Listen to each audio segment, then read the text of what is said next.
So good evening student. हम लोग कल वेक्टर लॉ ऑफ एडिशन से रिलेटेड कुछ क्वेश्चन देखे हुए थे, है ना, प्रॉब्लम को देख रहे थे। तो वहाँ पे हम लोग सारे तरह का क्वेश्चन ऑलरेडी वहाँ पे देख चुके हैं, लेकिन एक जो था हमारा मैक्सिमम रिजल्टेंट और मिनिमम रिजल्ट से मतलब मिनिमम रिजल्टेंट से रिलेटेड जो क्वेश्चन था उसको हम नहीं देखे हुए थे, है ना। तो एक तो उस टाइप के क्वेश्चन को कैसे सॉल्व किया जाए वो देखेंगे, है ना। फिर आज हम लोग पढ़ेंगे क्या, कंपोनेंट्स ऑफ वेक्टर, है ना। कंपोनेंट्स ऑफ वेक्टर या रेक्टेंगुलर कंपोनेंट भी उसको हम लोग बोलते हैं, है ना। तो उसको आज हम देखेंगे और उससे रिलेटेड क्वेश्चन करेंगे, है ना। तो चलो स्टार्ट करते हैं। उस पर मतलब पहले हम देख लेते हैं रिजल्टेंट वेक्टर से रिलेटेड कुछ और क्वेश्चन देख लेते हैं ना। मैक्सिमम और मिनिमम रिजल्टेंट किस कंडीशन में आएगा, है ना, तो वो सब एक बार देख लेते हैं। तो चलो आप क्वेश्चन लिखो एक, if two resultant, if two, question लिखो if two resultant vector is, if two vector,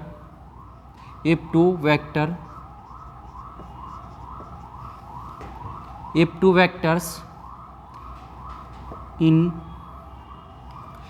two vectors the resultant vector is perpendicular to the smaller vector, है ना। आप ऐसे एक और क्वेश्चन लिख लो।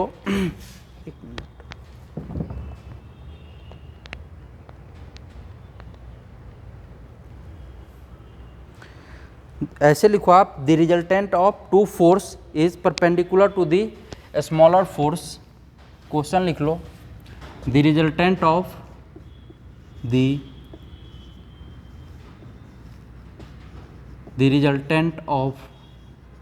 To force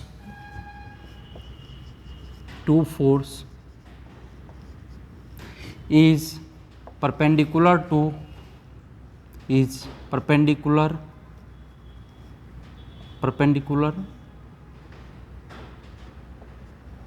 perpendicular to a smaller force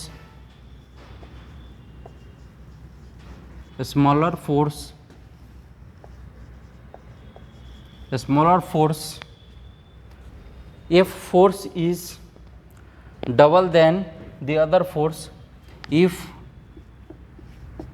force is double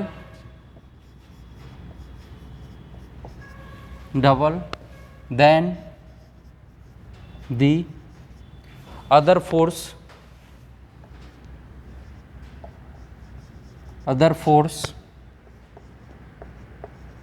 then find the angle between,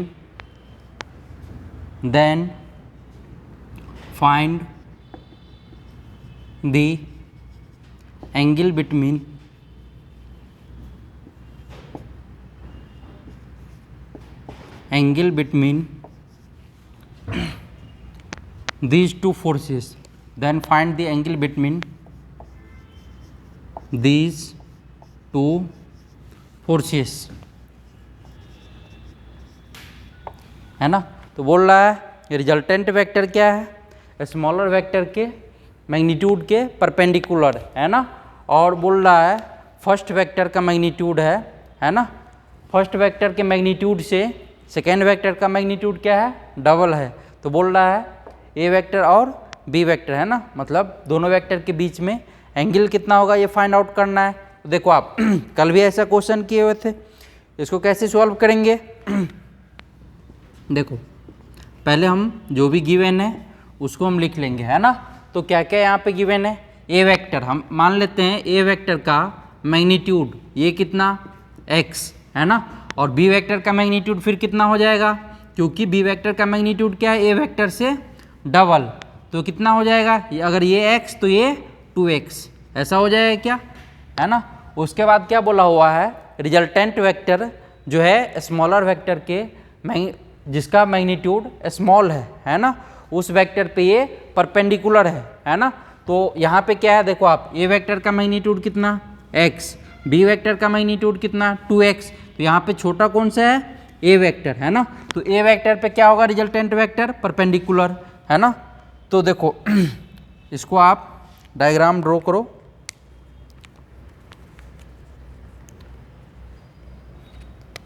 अगर हमारा ये ए वेक्टर है ना, ए वेक्टर, तो रिजल्टेंट वेक्टर क्या होगा, इसके परपेंडिकुलर, है ना। तो इसके परपेंडिकुलर रिजल्टेंट वेक्टर कैसे आ सकता है ना।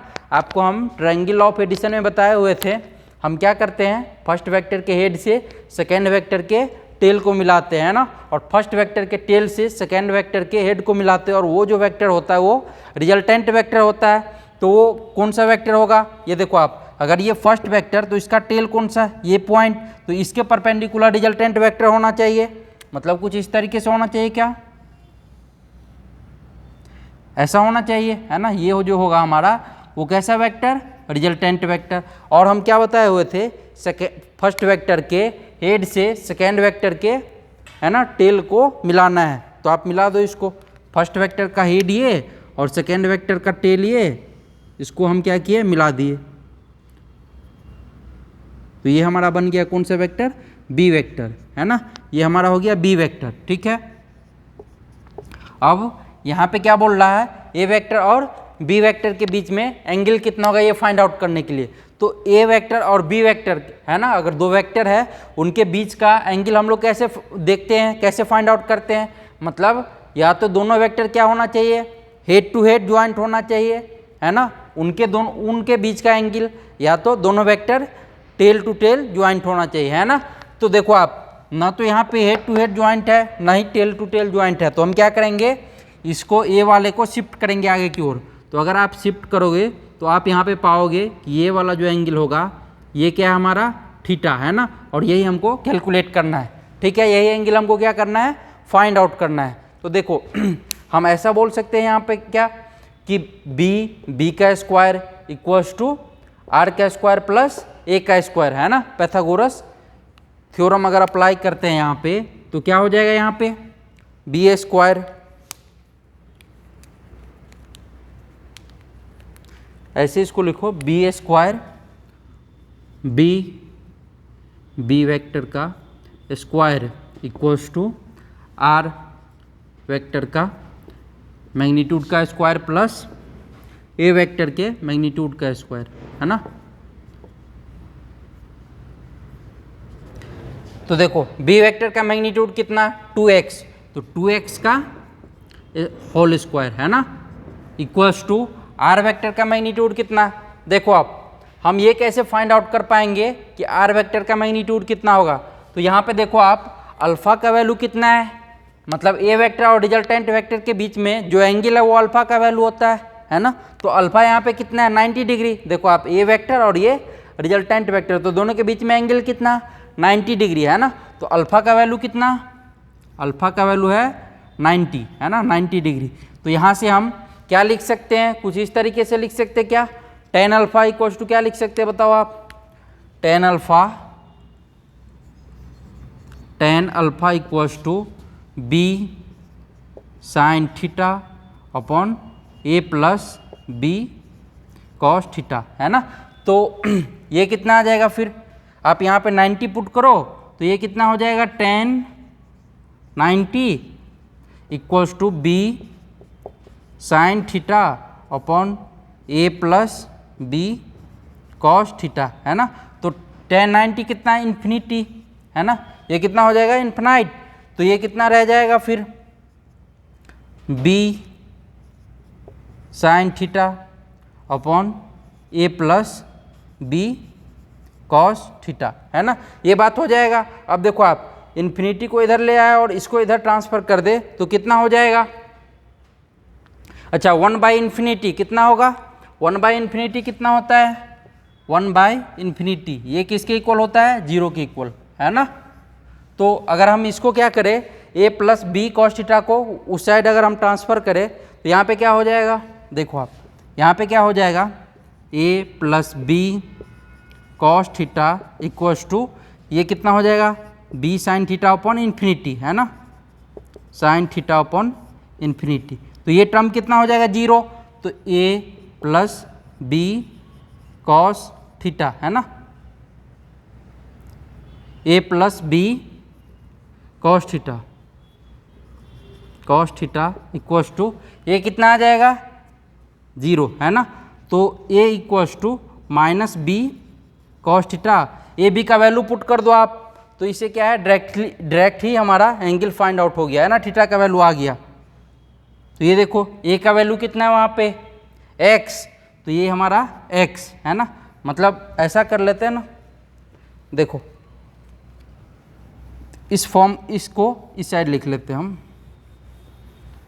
ये देखो आप इसको इस तरीके से मत करो, यहाँ पे ऐसे लिखो आप, यहाँ से, है ना, यहाँ से स्टार्ट किए और ये हमारा कितना हो जाएगा a plus B cos theta equals to कितना b sine theta upon infinity, है ना। और ये क्या हो जाएगा हमारा टोटल टर्म 0, है ना, ये टोटल टर्म हमारा 0 हो जाएगा, क्योंकि 1/∞ क्या होता है 1/∞ इक्वल्स टू 0, है ना। तो ये टोटल टर्म क्या हो जाएगा 0। तो इसको अगर हम सॉल्व करेंगे तो ये कितना हो जाएगा हमारा a plus B cos theta equals to 0, तो a equals to minus B cos theta, है ना।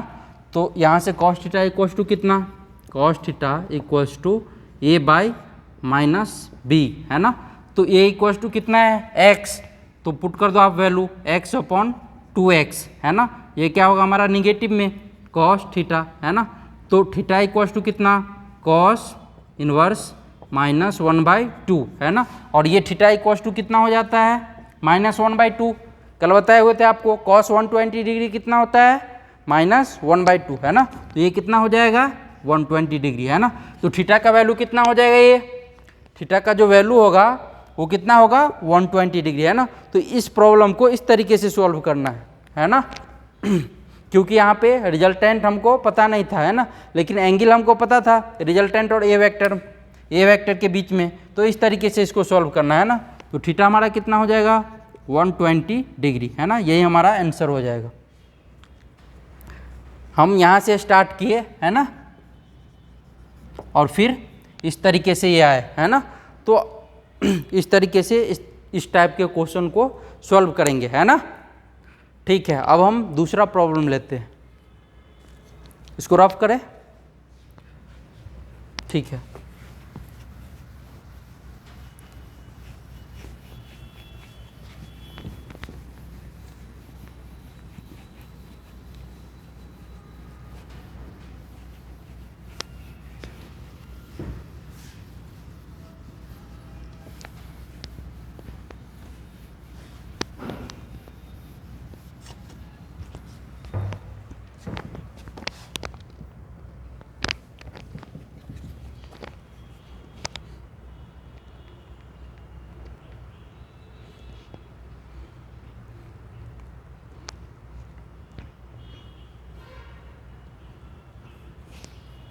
क्वेश्चन आप लिखो two vector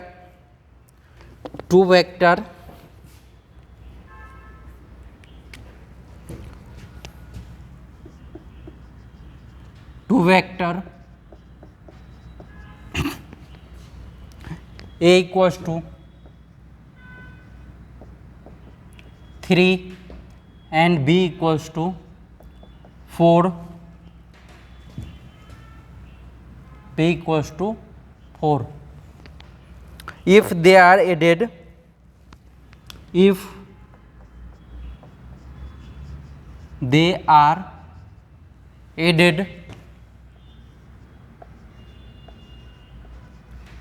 are added, what is the value of C?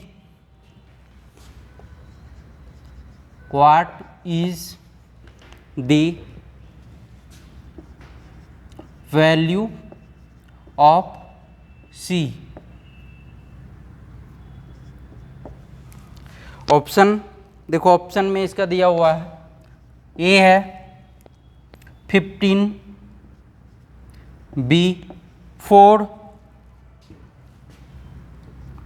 C 8, D 10। कैसे फाइंड आउट करेंगे? देखो आप हम क्या बताए हुए थे आपको, जब भी हमको रिजल्टेंट चेक करना है ना, तो अब देखो आप ए में कितना दिया है 15, बी में कितना 4, सी में 8 और डी में 10 है ना। तो जब भी हमको रिजल्टेंट चेक करना होता है तो मैक्सिमम और मिनिमम के कंडीशन दोनों आपको हम बताए हुए थे। पहले ये बताओ आप, मैक्सिमम के कंडीशन कितने डिग्री एंगल पे आता था, है ना, जब थीटा कितना होता था 0 डिग्री, है ना। जब थीटा 0 डिग्री होता था तो हमारा क्या होता था, resultant equals to A square plus B square plus 2ab, है ना, और कॉस 0 डिग्री कितना 1, है ना, कॉस 0 डिग्री, है ना, तो ये कितना होता था 1, तो ये a प्लस बी का होल स्क्वायर बन जाता था। तो रिजल्टेंट, है ना, तो रिजल्टेंट आर मैक्स जो होता था वो कितना होता था हमारा a प्लस बी वेक्टर का मैग्नीट्यूड, है ना, ये होता था हमारा आर मैक्स। और आर मिनिमम कितना, जब थीटा 180 डिग्री पे होता था, तो है ना, ये आपको ऑलरेडी हम बता रखे हुए हैं। तो जब थीटा कितना होता था हमारा 180 डिग्री, है ना, तो आर मिनिमम हमारा कितना होता था, ए माइनस बी का मैग्नीट्यूड, है ना, ए माइनस बी का मैग्नीट्यूड, ठीक है, ए वेक्टर माइनस बी वेक्टर का मैग्नीट्यूड, ये जो होता था हमारा वो आर मिनिमम, है ना। तो हमको यही कैलकुलेट करना है और चेक करना है कि कितना हमारा सी का वैल्यू आएगा, है ना, मतलब सी यहाँ पे क्या है, रिजल्टेंट वेक्टर का मैग्नीट्यूड कितना होगा ये हमको बताना है। तो चेक करो आप, आर मैक्सिमम से मिनिमम इनके बीच में रेंज जो होगा वही हमारा रिजल्टेंट वेक्टर होगा, है ना। तो आर मैक्सिमम के लिए चेक करो आप, है ना, अगर हम इसको लिखें तो कुछ इस तरीके से लिख सकते हैं क्या, ए माइनस बी का मोड, है ना, इज ग्रेटर देन, इससे क्या होना चाहिए, रिजल्टेंट वेक्टर का मैग्नीट्यूड क्या होना चाहिए, ग्रेटर देन, है ना, या इक्वल टू, है ना, आर इज लेस देन या equal to A plus B vector का मैग्नीट्यूड, है ना, ये हमारा कंडीशन होना चाहिए।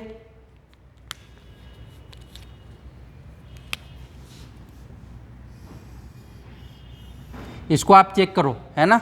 तो a माइनस बी करेंगे तो कितना हो जाएगा, देखो आप a इक्वल्स टू कितना है 3 और b इक्वल्स टू 4, इसमें पुट करो आप कितना आएगा 3 माइनस 4, है ना, और क्योंकि ये मोड में है तो बाहर आएगा तो प्लस ही होगा, है ना, तो 3 माइनस 4 मोड, और ये क्या है, ग्रेटर देन इक्वल टू होना चाहिए, R less than equals to 3 plus 4, ऐसा होना चाहिए क्या। तो 3 माइनस 4 ये कितना हो जाएगा, -1 का mod, greater than equals to R less than equals to 3 plus 4 कितना होगा ये 7, है ना। तो आर कहाँ से कहाँ तक वेरी कर रहा है, आर कहाँ से कहाँ तक वेरी कर रहा है, 1 से 7 तक, है ना। तो 1 से 7 के बीच में इसमें कौन सा है वैल्यू, देखो आप ये क्या है 7 से ग्रेटर, है ना, तो ये वैल्यू हम एक्सेप्ट नहीं करेंगे, है ना, ये वैल्यू क्या है नॉट एक्सेप्टेबल, क्योंकि ये ग्रेटर देन 7 है ना।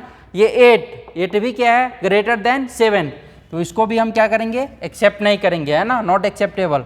और बी का देखो आप, बी में कितना है 4, तो ये देखो आर क्या है ग्रेटर देन 1, तो मतलब एक्सेप्ट कर रहा है, और आर क्या है लेस देन 7, मतलब ये भी कंडीशन एक्सेप्ट कर रहा है, तो हमारा क्या हो जाएगा रिजल्टेंट वेक्टर का मैग्नीट्यूड 4, है ना, तो ये हमारा एक्सेप्टेबल वैल्यू, और 15 भी नहीं होगा क्योंकि ये क्या है ग्रेटर देन 7, है ना। तो हमारा आंसर जो होगा यहाँ पे करेक्ट आंसर कितना हो जाएगा बी, है ना, 4 हमारा क्या हो जाएगा करेक्ट आंसर, है ना, ऑप्शन बी।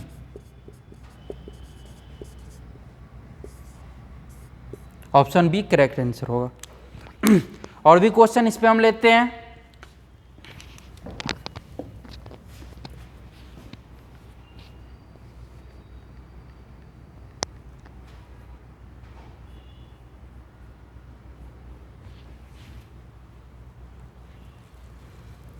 क्वेश्चन लिखो, same question, A equals to कितना, ए इक्वल्स टू 10 और बी इक्वल्स टू 15 कर दो आप, है ना, ए इक्वल्स टू इसको क्या करो आप 10 कर लो,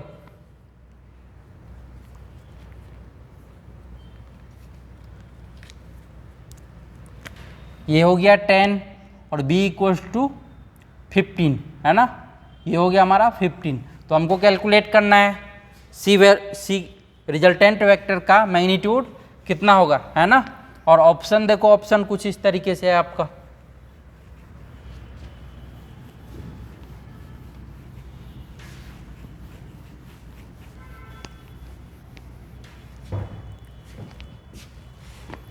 ऑप्शन जो है वो है कितना, 5, 10, 15, 4 है ना। ऑप्शन कितना है, 5, 10, 15 और 4 है ना, ये 4 ऑप्शन है हमारा। तो हमको क्या कैलकुलेट करना है, रिजल्टेंट वेक्टर का मैग्नीट्यूड कौन सा होगा, इन ऑप्शन को हमको चूज करना है ना। अभी हम कंडीशन आपको बताए हुए थे, क्या कंडीशन बताए हुए थे, रिजल्टेंट वेक्टर कहाँ से कहाँ तक लाई करना चाहिए, greater than equals to a minus B है ना, और less than equals to a plus B, ऐसा होना चाहिए क्या, है ना। Greater than equals to a minus B है ना, और less than equals to a plus B है ना। पुट कर दो वैल्यू आप, कितना हो जाएगा फिर, a माइनस बी करोगे तो a कितना 10 है ना, तो 10 माइनस 15 कितना हो जाएगा, माइनस का 5 है ना। तो क्या लिखेंगे हम, 10 माइनस 15 है ना, और ये क्या होगा हमारा मोड के अंदर में होगा, है ना। जब भी मोड से बाहर आता है कोई भी वैल्यू, या वो प्लस हो या वो माइनस हो, हमेशा किस टर्म में लिखा जाता है, प्लस में ही, है ना। तो ये क्या होगा, greater than equals to R, ये क्या होगा, सॉरी ये क्या होगा, less than equals to R है ना। और फिर रिजल्टेंट क्या होगा, less than equals to A plus B, मतलब 10 प्लस 15 है ना। ठीक है, तो ये कितना हो जाएगा, 10 माइनस 15, तो ये माइनस का 5 है ना, ये कितना हो जाएगा, माइनस का 5 is less than equals to R is less than equals to 25 है ना, R is less than equals to 25। तो देखो आप इसको जब आप क्या करोगे मोड से बाहर, तो ये कहाँ से कहाँ तक रेंज वेरी करेगा, 5 से लेकर 25 है ना। तो बताओ इनमें से कौन सा आंसर होगा, ऑप्शन देख के टिक करो। देखो आप रिजल्टेंट वेक्टर का मैग्नीट्यूड अगर वो क्या हो, ग्रेटर देन 25 या है ना, ग्रेटर देन 25 हो तो ये एक्सेप्ट नहीं करेगा, है ना। रिजल्टेंट वेक्टर का magnitude less than equals to 5 हो तो वो भी क्या करेगा, एक्सेप्ट नहीं करेगा, है ना। तो इसमें से आपको बताना है कि कौन सा वैल्यू क्या करेगा, एक्सेप्ट करेगा, है ना। एक मिनट रुको, रिजल्टेंट वेक्टर हमारा 5 से 25 तक वेरी कर रहा है ना।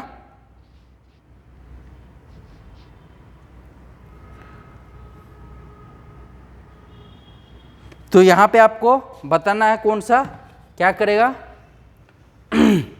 कौन सा रिजल्टेंट वेक्टर का मैग्नीट्यूड होगा, है ना। तो ये 5 से 25 के बीच में क्या कर रहा है, लाइक कर रहा है, इसका रेंज है ना। तो देखो आप हम ऑप्शन ए को देखते हैं, तो ऑप्शन ए में कितना है, 5, तो क्या रिजल्टेंट वेक्टर का मैग्नीट्यूड 5 पे वैलिड है कि नहीं। ये देखो क्या बोल रहा है, रिजल्टेंट वेक्टर का मैग्नीट्यूड या तो वो 5 के इक्वल होना चाहिए या ग्रेटर होना चाहिए। तो 5 के इक्वल मतलब ये क्या है, हमारा करेक्ट ऑप्शन है ना। दूसरा आप देखो 10, तो ये क्या बोल रहा है, रिजल्टेंट वेक्टर का मैग्नीट्यूड क्या होना चाहिए, लेस देन 25 या इक्वल टू 25। तो 10 क्या है, लेस देन 25, तो ये भी वैल्यू क्या है हमारा, एक्सेप्टेबल वैल्यू है। ये सी ऑप्शन देखो आप, सी में कितना है 15, तो 15 क्या है हमारा, लेस देन है ना, लेस देन है 25 है ना, तो ये भी हमारा क्या है, एक्सेप्टेबल वैल्यू है। लेकिन आप डी में देखो, डी में कितना है 4, तो रिजल्टेंट वेक्टर का मैग्नीट्यूड क्या बोलता है, ये या तो इक्वल टू 5 होना चाहिए या ग्रेटर देन 5। तो ये क्या है 4, तो ये क्या है, छोटा है ना, ये 4 क्या है, छोटा है, तो ये एक्सेप्टेबल वैल्यू नहीं है ना, तो ये नॉट एक्सेप्टेबल है ना। तो यहाँ पे ऑप्शन अपना क्या हो जाएगा, option A B and C are correct, है ना, ए और B and C are correct, है ना। तो इस तरीके से हम चेक करेंगे मैक्सिमम रिजल्टेंट और मिनिमम रिजल्टेंट, है ना, का रेंज क्या होगा। इस तरीके से हम लोग क्या करेंगे, चेक करेंगे। अब हम लोग क्या देखेंगे हमारा ये हो गया क्या, जितना भी था हमारा वेक्टर लॉ ऑफ एडिशन, उससे रिलेटेड हम लोग क्या किए हैं, इन प्रॉब्लम को देखे हैं, हर एक टाइप का प्रॉब्लम ऑलमोस्ट देख लिए। अब हम क्या पढ़ेंगे, मतलब कंपोनेंट्स ऑफ वेक्टर, है ना, या रेक्टेंगुलर कंपोनेंट्स, है ना, रेक्टेंगुलर कंपोनेंट्स या कंपोनेंट्स ऑफ वेक्टर। तो आप इसको नोट डाउन करो। अब हम स्टार्ट करते हैं न्यू टॉपिक। देखो इसको रफ करें, ठीक।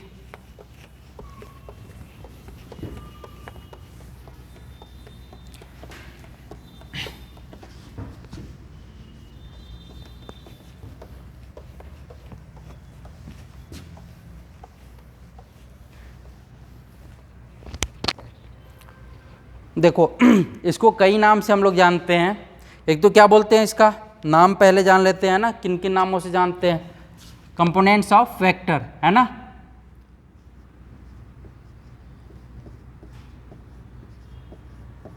Components of vector in plane.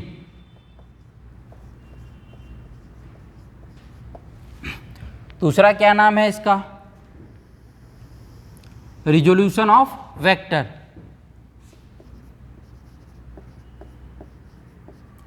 Resolution of vector, या और दूसरा नाम क्या है, रेक्टेंगुलर कंपोनेंट ऑफ वेक्टर, है ना। कई बार ये नामों भी पूछ लेता है छोटा छोटा एग्जाम में, है ना।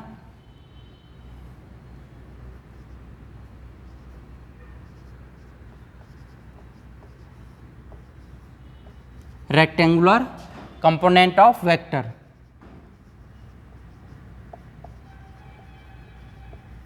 Component of vector.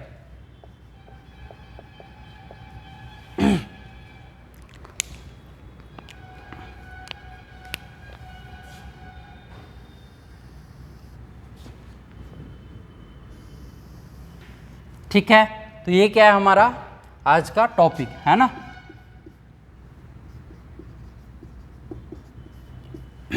देखो तो हम आज समझेंगे कंपोनेंट्स ऑफ वेक्टर, है ना। ऑलरेडी आपको पीछे हम ये चीज़ फाइंड आउट करके भी दिखाए हुए थे, है ना, लेकिन वहाँ पे आपको हम इसका नाम नहीं बताए हुए थे, है ना।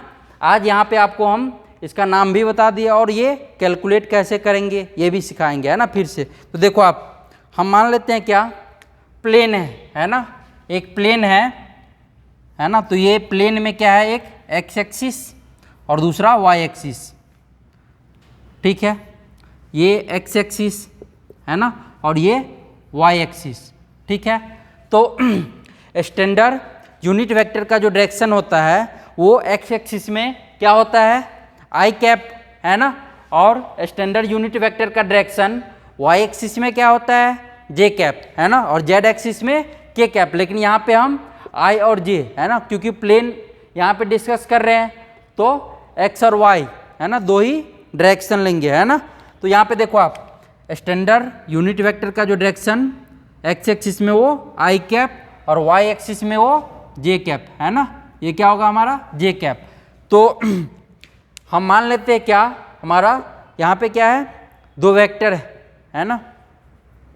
आप ऐसे लिखो कि एक वेक्टर हमारा ये क्या है, बी वेक्टर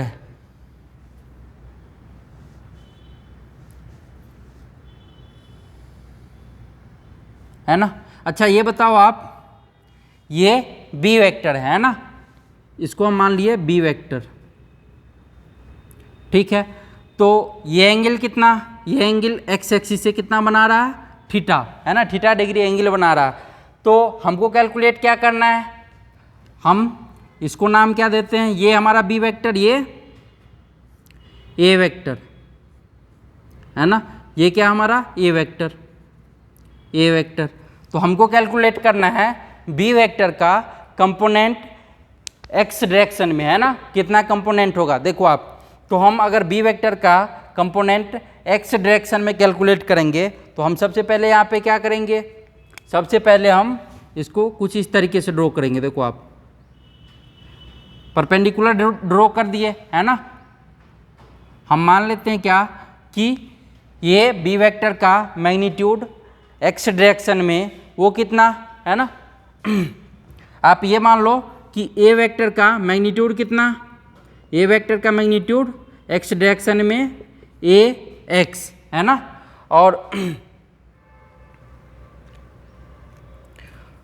वाई डायरेक्शन में, मतलब आप इस तरीके से इसको मान लो ना। हम इसको अभी रहने देते हैं एक को, है ना, बी को ही अभी हम देखते हैं। तो ये क्या हो जाएगा हमारा बी एक्स, है ना, और ये हमारा बी वाई, है ना, वाई डायरेक्शन में और ये एक्स डायरेक्शन में। अब हमको इसको कंपोनेंट करना है ना। तो ये बताओ आप, अगर हम, ये हमारा बी वाई है ना, तो ये भी क्या होगा, ये भी सेम होगा क्या बी वाई, तो ये भी कितना हो जाएगा बी वाई, ठीक है। और ये तो ऑलरेडी बी एक्स है, तो ये भी कितना हो जाएगा बी एक्स। तो कॉस थीटा यहाँ से अगर हम लिखते हैं तो कितना लिखेंगे, कॉस थीटा अगर हम यहाँ से लिखते हैं तो ये देखो कॉस थीटा, है ना, कॉस थीटा। तो इसमें देखो आप, कॉस थीटा कितना हो जाएगा बी बाई एच। तो बी कितना, ये ना, मतलब बी एक्स हमारा क्या है बी, और एच यहाँ पे कितना बी, है ना। तो ये कितना हो जाएगा बी, है ना, B X upon B vector का मैग्नीट्यूड, है ना। तो बी वेक्टर का मैग्नीट्यूड आप बी ले लो, है ना, बी। तो ये कितना हो जाएगा बी। तो बी एक्स इक्वल टू कितना, है ना, बी कॉस थीटा, है ना। तो बी एक्स इक्वल टू हमारा कितना आ गया बी कॉस थीटा। तो ये हमारा जो आया वो किस डायरेक्शन में कंपोनेंट आया, मतलब एक्स डायरेक्शन में, है ना। बी वेक्टर का कंपोनेंट कितना हो गया बी कॉस थीटा, है ना। बी एक्स इक्वल टू, आप ऐसे लिख लो यहाँ पे, B X equal to component of B vector in X direction,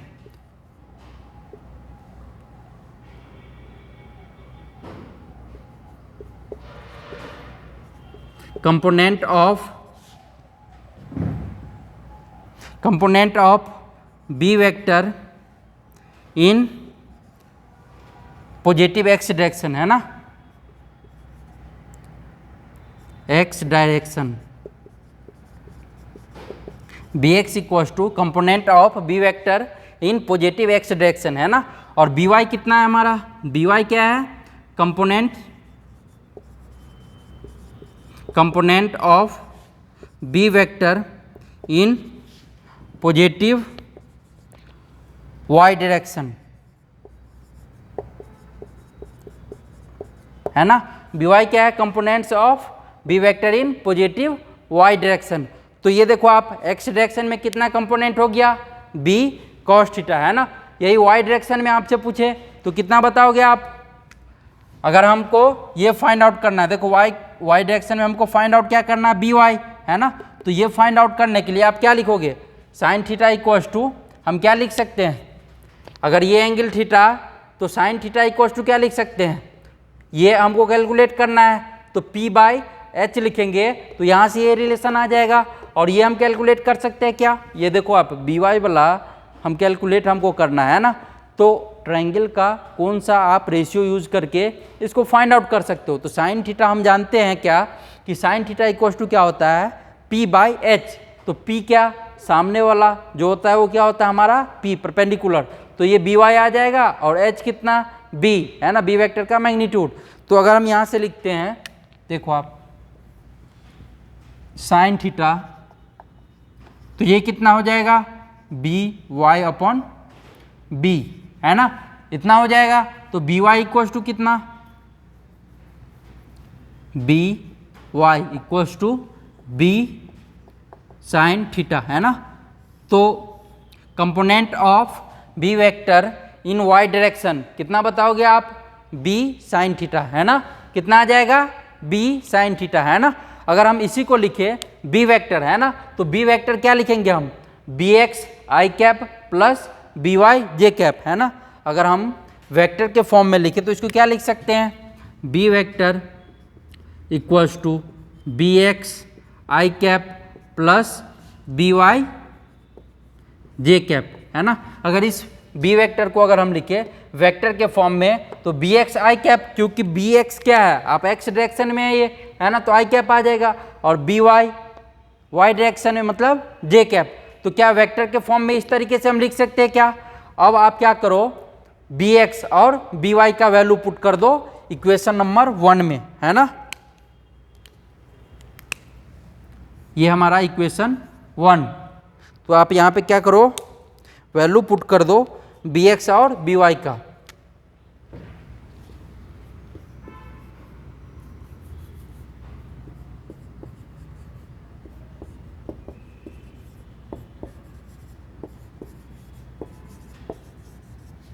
B X and B Y in equation 1, है ना। तो इसमें अगर हम वैल्यू पुट कर दे तो ये कितना हो जाएगा हमारा बी वेक्टर। बी वेक्टर जो होगा हमारा वो कितना हो जाएगा, B x equals to B cos theta, तो B cos theta i cap plus B sine theta j cap, ऐसा हो जाएगा कुछ क्या हमारा, ये हो जाएगा इस तरीके से हो जाएगा, है ना। बी वेक्टर इक्वल्स टू अगर हम वेक्टर के फॉर्म में लिखे तो क्या हो जाएगा, B cos theta i cap plus B sine theta j cap, है ना। तो यहाँ से अगर हम लिखे क्या, अब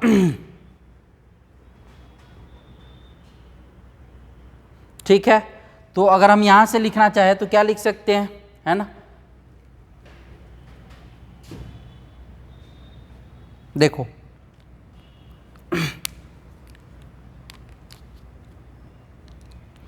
तो अगर हम यहाँ से कैलकुलेट करें मैग्नीट्यूड ऑफ बी वेक्टर, है ना, तो क्या लिखेंगे हम,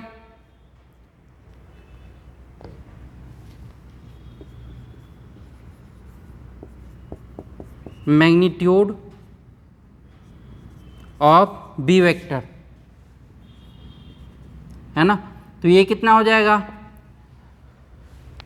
क्या करेंगे हम मैग्नीट्यूड ऑफ बी वेक्टर, तो रूट अंडर, है ना, बी एक्स का स्क्वायर प्लस बी वाई का स्क्वायर, है ना। क्या लिखेंगे हम, मैग्नीट्यूड ऑफ बी वेक्टर कितना हो जाएगा हमारा, रूट अंडर, ये देखो आप, बी एक्स का स्क्वायर प्लस बी वाई का स्क्वायर, मतलब ये कितना, बी साइन थीटा का होल स्क्वायर प्लस बी, ये कितना है कॉस थीटा, है ना, तो बी कॉस थीटा का whole square plus B sine theta का होल स्क्वायर, है ना।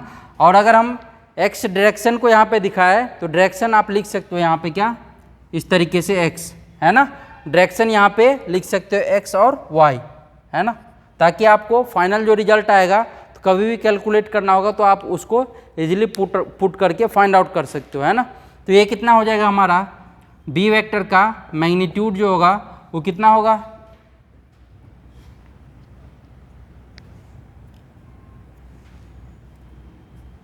ये देखो ये कितना हो जाएगा, रूट अंडर बी एक्स का स्क्वायर, ये कॉस स्क्वायर थीटा, है ना। अच्छा और ये भी जो है हमारा, ऐसा कर लो ना आप, ये क्या है हमारा, ये बी था ना, और ये भी क्या था हमारा बी, है ना।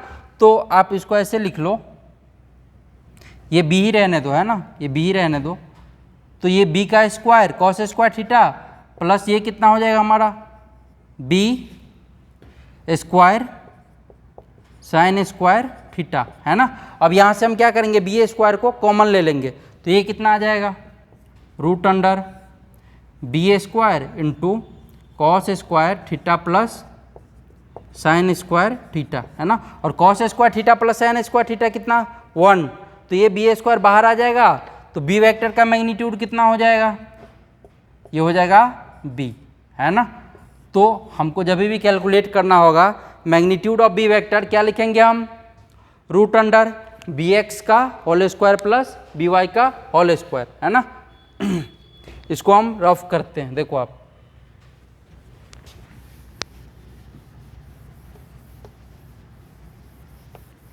मैग्नीट्यूड ऑफ बी वेक्टर है ना, जब भी फाइंड आउट करना होगा तो हम लोग क्या लिखेंगे, बी वेक्टर का magnitude root under B X direction में जितना भी कंपोनेंट रहेगा उसका स्क्वायर प्लस वाई डायरेक्शन में जितना भी कंपोनेंट रहेगा उसका स्क्वायर कर देंगे, है ना।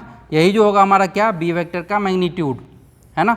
और डायरेक्शन ऑफ बी वेक्टर, है ना, तो क्या कैसे कैलकुलेट करेंगे, डायरेक्शन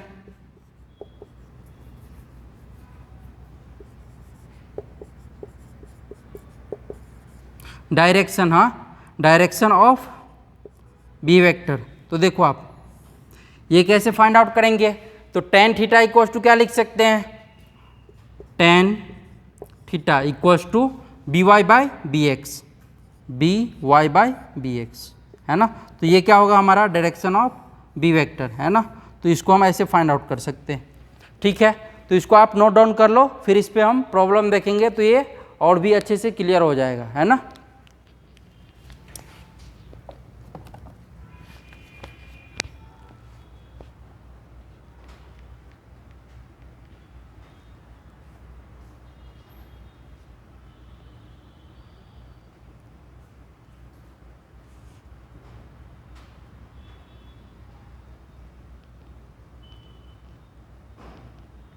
तो चलो आप क्वेश्चन करो एक फिर ये आपको और अच्छे से क्लियर हो जाएगा, है ना।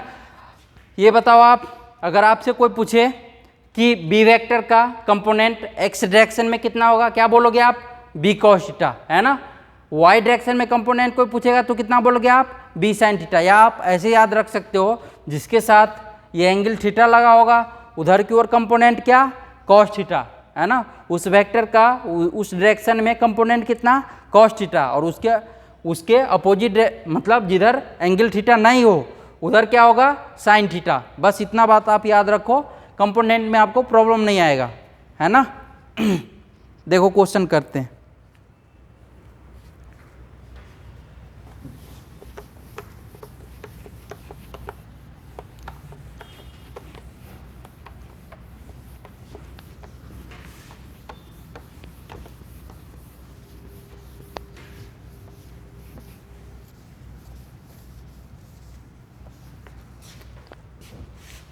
क्वेश्चन लिखो, a vector having magnitude of 50 newtons is inclined at an angle 30 degree with x axis. A vector having magnitude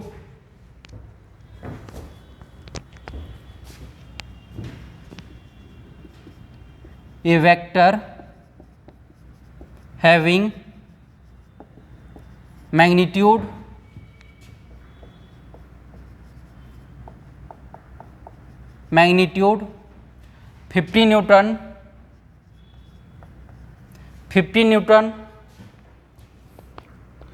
is inclined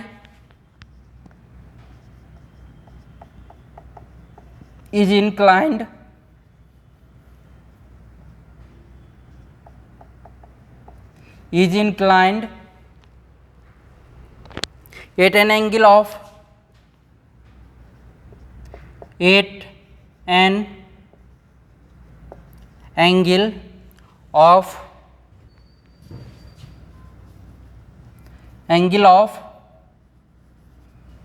30 degree with x axis.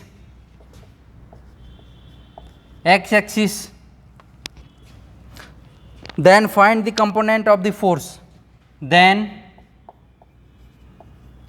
Find the component of force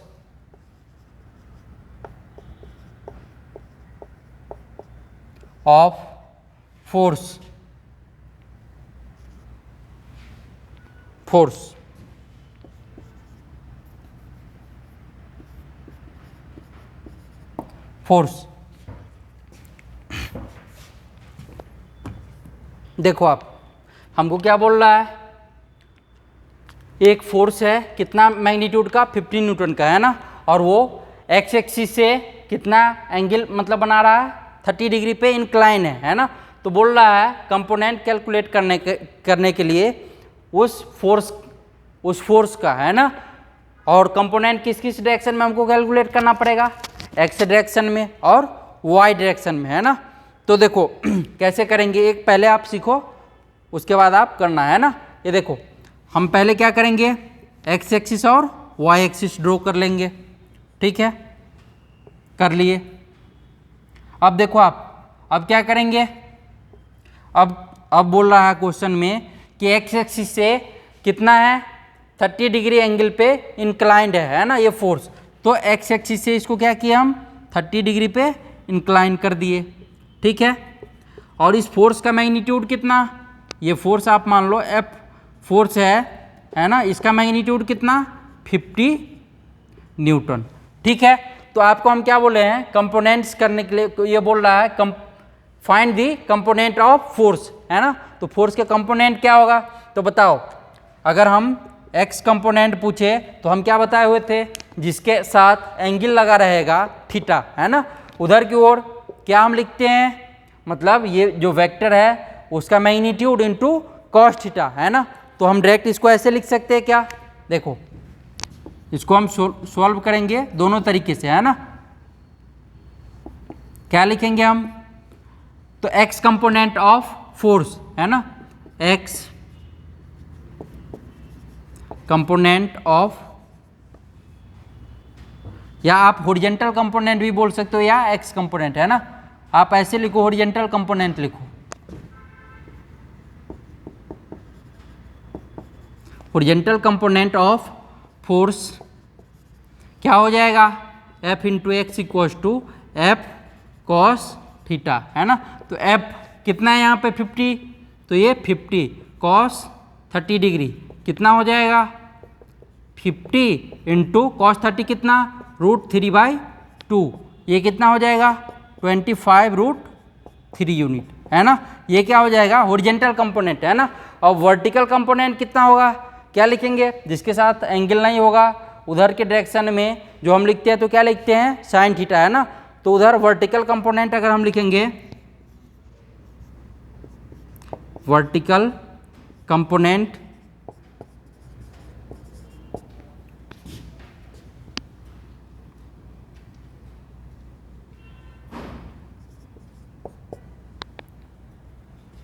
vertical component of force, तो Y direction में अगर हम लिखेंगे F Y, है ना, ये कितना हो जाएगा एफ साइन थीटा, तो ये कितना हो जाएगा 50 इंटू साइन 30 डिग्री, है ना। तो 50 इंटू 1/2, ये कितना हो जाएगा 25 न्यूटन, है ना। ये हो जाएगा हमारा वर्टिकल कंपोनेंट। तो इस तरीके से हम कैलकुलेट कर सकते हैं।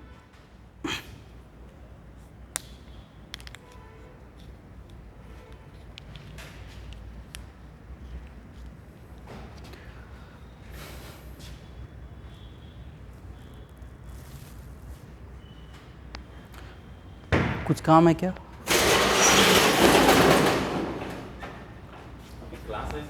क्लास है क्या, अच्छा अच्छा, ठीक ठीक ठीक।